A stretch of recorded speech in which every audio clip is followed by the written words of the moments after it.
আপোনাক মই ডাঠি কৈছোঁ যে বিষয়বাবৰ প্ৰায় এজন মাত্ৰ কংগ্ৰেছী মানুহ ভূপেন বৰাৰ লগত লৈ যাওক। মই চেলেঞ্জ কৰি কৈছোঁ। বিহপুৰীয়াৰ দুখ সুখৰ লগত নথকা মানুহ এজনৰ লগত বিহপুৰীয়াৰ কংগ্ৰেছ নাই। আপুনি ক'ব বিচাৰে যে ভূপেন বৰা বিজেপিলৈ যোৱাৰ বাবে বিহপুৰীয়াত লাভালাভ হৈছে নেকি কংগ্ৰেছ? 100% লাভালাভ হৈছে। এটা বিহপুৰীয়াৰ সুসন্তান বিহপুৰীয়াত বিজেপিয়ে টিকেট দিয়ক, তেতিয়া মোৰ কাৰণে প্ৰত্যাহ্বান। বিহপুৰীয়াৰ বিজেপি কৰ্মীসকলৰ কাৰণে বিহপুৰীয়াৰ এজন সুসন্তান নোলোৱাটো বিহপুৰীয়াৰ বিজেপিসকলৰ মনৰ কাৰণে দুখ লাগিছে। বিদেশী মানুহক যেতিয়া আনি দিয়ে বিহপুৰীয়াই সিদ্ধান্ত লৈ থৈছে, কেৱল মাত্ৰ সেই নিৰ্দিষ্ট দিনটোলৈ আছে। 22 ফেব্ৰুৱাৰীত আনুষ্ঠানিকভাৱে বিজেপিত যোগদান কৰিব ভূপেন বৰাই আৰু ইতিমধ্যে মুখ্যমন্ত্ৰীগৰাকীয়ে সেই কথা স্পষ্ট কৰিছে। কিন্তু ভূপেন বৰাৰ বিজেপিত যোগদানৰ লগে লগে কংগ্ৰেছৰ ভিতৰচোৱাত বা বিহপুৰীয়া সমষ্টিত কেনেধৰণে প্ৰভাৱ পৰিব বা বিহপুৰীয়া সমষ্টিবাসীয়ে যদি বিজেপিৰ পৰা কেণ্ডিডেট হিচাপে অৰ্থাৎ প্ৰাৰ্থী হিচাপে যদি ভূপেন বৰা যায়, আদৰি লয় নে নলয়, বা ভূপেন বৰাৰ বিজেপিত যোগদান সন্দৰ্ভত কেনেধৰণৰ ক্ৰিয়া প্ৰতিক্ৰিয়া হৈছে ৰাজ্যৰ ৰাজনীতি আৰু বিহপুৰীয়া সমষ্টিত, এই সন্দৰ্ভত আমি সেই সম্পৰ্কে কথা পাতিম।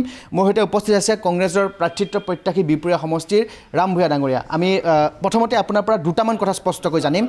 এটা কথা হৈছে ভূপেন বৰাই কালিৰ দিনটোত যেতিয়া মুখ্যমন্ত্ৰীগৰাকীয়ে স্পষ্ট কৰিলে যে 22 তাৰিখে আনুষ্ঠানিকভাৱে 22 ফেব্ৰুৱাৰীত ভূপেন বৰাই বিজেপিত যোগদান কৰিব, তাৰ লগে লগে এটা কথা ওলাইছে যে তেখেতৰ বহু ঘনিষ্ঠ, তেখেতৰ আশে পাশে থকা ব্যক্তিও তেওঁৰ লগত একেলগে যোগদান কৰিব, মুখ্যমন্ত্ৰীগৰাকীয়ে সেই কথা কৈছে।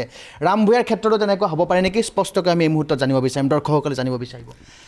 সৰ্বপ্ৰথমে আছাম টকছলৈ সমূহ দৰ্শকলৈ মই মোৰ ধন্যবাদ জ্ঞাপন কৰিছোঁ আৰু আপোনাৰ প্ৰশ্নৰ উত্তৰটো মই চিধাচিধিকৈ দিবলৈ বিচাৰিছোঁ যে ভূপেন কুমাৰ বৰা ডাঙৰীয়া আমাৰ লগত ৰাজনৈতিক বন্ধুত্ব আছিল আৰু তাৰপাছত কংগ্ৰেছ দল ত্যাগ কৰিছে আৰু তাৰপাছত ক'লৈ যায়, কোন দলত তেওঁ যোগ কৰে, এইটো আমি কংগ্ৰেছ দলৰ মানুহ হিচাপে আমাৰ বিচাৰ্য বিষয় নহয়।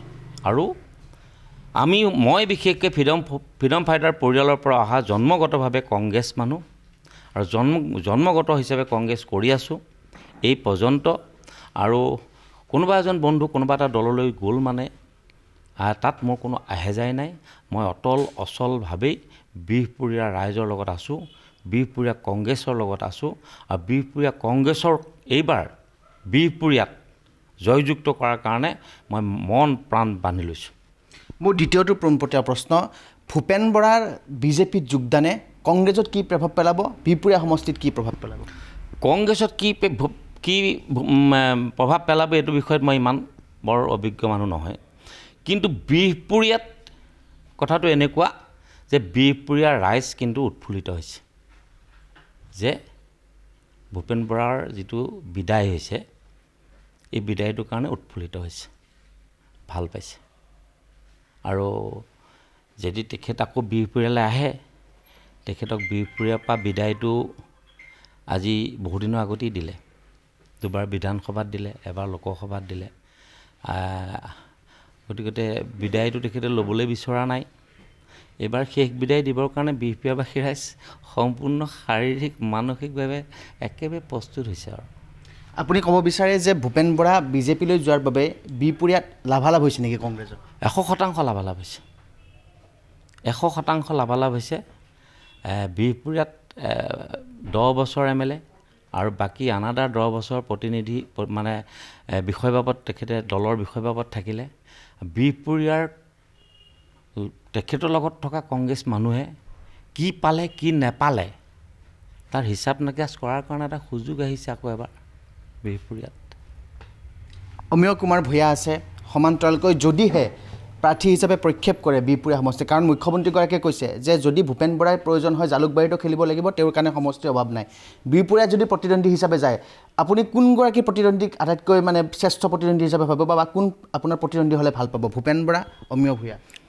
প্ৰথম কথাটো হৈছে সেইটো নহয়। প্ৰথম কথাটো এনেকুৱা যে বিহপুৰীয়াত জন্ম হোৱা, বিহপুৰীয়াত নাই কাটি জন্ম হোৱা এটা বিহপুৰীয়াৰ সুসন্তান বিহপুৰীয়াত বিজেপিয়ে টিকেট দিয়ক, তেতিয়া মোৰ কাৰণে প্ৰত্যাহ্বান হ'ব। ভূপেন বৰাক চালানী বুলি ক'ব বিচাৰে? ভূপেন বৰা বুলি নহয়, অমিয় ভূঞা চিচি বৰগাঁও, ভূপেন বৰা ৰঙানদীৰ। আৰু মোৰ বিশেষকৈ দুখ লাগিছে মোৰ এইটোহে যে বিহপুৰীয়াত 10টা বছৰ বিজেপিয়ে শাসন কৰাৰ পাছত বিহপুৰীয়াৰ বিজেপি কৰ্মীসকলৰ কাৰণে বিহপুৰীয়াৰ এজন সুসন্তান নোলোৱাটো বিহপুৰীয়াৰ বিজেপিসকলৰ মনৰ কাৰণে দুখ লাগিছে মোৰ। তেওঁলোকৰ মাজৰ পৰা এজন সুসন্তান কিয় নোলালে? মোক যদি সোধে বিহপুৰীয়াত টিকেট কাক কোনে পালে বিজেপিৰ লগত আপোনাৰ সংঘাত হ'ব, তেতিয়াহ'লে মই ক'ব পাৰোঁ দেৱানন্দ হাজৰিকা মোৰ ছাৰ, মই ক'ব পাৰোঁ মোৰ ৰাজীৱ বৰুৱা, মই ক'ব পাৰোঁ তেওঁলোক যদি টিকেট লৈ আহে তেতিয়াহ'লে যুদ্ধখন বহুত প্ৰবল হ'ব। আৰু তাৰ ঠাইত বিদেশী মানুহক যেতিয়া আনি দিয়ে বিহপুৰীয়াই সিদ্ধান্ত লৈ থৈছে, কেৱল মাত্ৰ সেই নিৰ্দিষ্ট দিনটোলৈ ৰৈ আছে। আৰু আপুনি মোক ক'লে দুজন মানুহৰ নাম বিশেষকৈ ক'লে, ভূপেন বৰা আৰু অমিয় কুমাৰ ভূঞা। স্বাভাৱিকতে অমিয় কুমাৰ ভূঞা আহিলে অকণমান প্ৰত্যাহ্বান আছে, যিহেতু 5টা বছৰ বিধায়ক, উন্নয়নৰ লগত আছে, দলটোৰ লগত আছে। তেখেতে পঞ্চায়তটো জিকাই পেলাই প্ৰতিনিধিত্ব জিকাই আনিছে, 4টাকৈ জিলা পৰিষদ তেওঁ বিহপুৰীয়া সমষ্টিত জিকাই আনিছে, দলটো তেওঁৰ লগত আছে। তেওঁ যদি টিকেটটো আনে প্ৰত্যাহ্বান নোহোৱা কথা নাই। আৰু সেইখিনি প্ৰত্যাহ্বান আমি ল'বৰ কাৰণে আমি কংগ্ৰেছ হিচাপে ৰেডি আছোঁ। আৰু তাৰ পাছত যদি বিজেপিয়ে অন্য সিদ্ধান্ত লয় সেইটোতো আৰু ভাল, আৰু ভাল। বিহপুৰীয়াৰ ৰাজনীতিত পট পৰিৱৰ্তন হৈছে নেকি ভূপেন বৰাৰ এই সিদ্ধান্তৰ পিছত? একোৱেই হোৱা নাই। আপোনাক মই ডাঠি কৈছোঁ যে বিষয়বাবৰ প্ৰায় এজন মাত্ৰ কংগ্ৰেছী মানুহ ভূপেন বৰাৰ লগত লৈ যাওক, মই চেলেঞ্জ কৰি কৈছোঁ, এজন নোৱাৰে। কিন্তু তেওঁৰ কালিৰ দিনটোত মুখ্যমন্ত্ৰীগৰাকীয়ে সেই কথা কৈছে, তেখেতৰ সৈতে বহু ব্যক্তি যোগদান কৰিব, কিন্তু আপুনি সেইটো অপেন চেলেঞ্জ কৰিছে। মানে আপোনাৰ বিশ্বাস আছে যে বিহপুৰীয়াত যিসকল সমষ্টিত যিসকল কংগ্ৰেছ কৰ্মী, সেয়া তৃণমূল পৰ্যায়ৰ কওক, বিষয়ববীয়াসকলে কওক, তেওঁলোকে কংগ্ৰেছৰ সৈতে আছে, ভূপেন বৰাৰ সৈতে নাই? নহয়, আজিতো বিশেষকৈ 2021 চনৰ পৰা কংগ্ৰেছৰ দুখ আৰু সুখৰ লগত ভূপেন বৰা নায়েই, যোৱা নোযোৱা প্ৰশ্নই নাই। ৰঙানদীত তেওঁ আছে, গতিকে তেওঁ ৰঙানদীত এই 5টা বছৰ যিখিনি কাম কৰিছে তেওঁ দুখ সুখৰ লগত থকা মানুহ ওলাব পাৰে, মই তাত ক'বলগীয়া একো নাই। আৰু লখিমপুৰখনত ওলাব পাৰে, মোৰ তাত ক'বলগীয়া একো নাই। কিন্তু বিহপুৰীয়াৰ দুখ সুখৰ লগত নথকা মানুহ এজনৰ লগত বিহপুৰীয়াৰ কংগ্ৰেছ নাযায়। নিশ্চিতভাৱে এয়া আছিল ৰাম ভূঞা, যিগৰাকী কংগ্ৰেছৰ প্ৰাৰ্থিত্ব প্ৰত্যাশী আৰু আটাইতকৈ ঘনিষ্ঠ আছিল ভূপেন বৰা। আৰু ভূপেন বৰাৰ কংগ্ৰেছ ত্যাগ কৰি বিজেপি গমনৰ পিছত তেওঁ এটা কথা স্পষ্ট কৰি দিছে যে ভূপেন বৰাৰ কংগ্ৰেছ ত্যাগে দলত কোনো ধৰণৰ ক্ষতি নকৰে। বিহপুৰীয়াত ভূপেন বৰাৰ কংগ্ৰেছ ত্যাগে লাভালাভ হ'ব, বিজেপিলৈ যদি প্ৰতিদ্বন্দ্বী হিচাপে যায় তেতিয়াহ'লে তেওঁ অত্যন্ত সুখী হ'ব। আৰু এনেধৰণে তেখেতে স্পষ্টীকৰণ প্ৰকাশ কৰিছে যে বিহপুৰীয়াৰ এজনো কংগ্ৰেছ কৰ্মীক ভূপেন বৰাই বিজেপিলৈ লৈ যাব নোৱাৰে।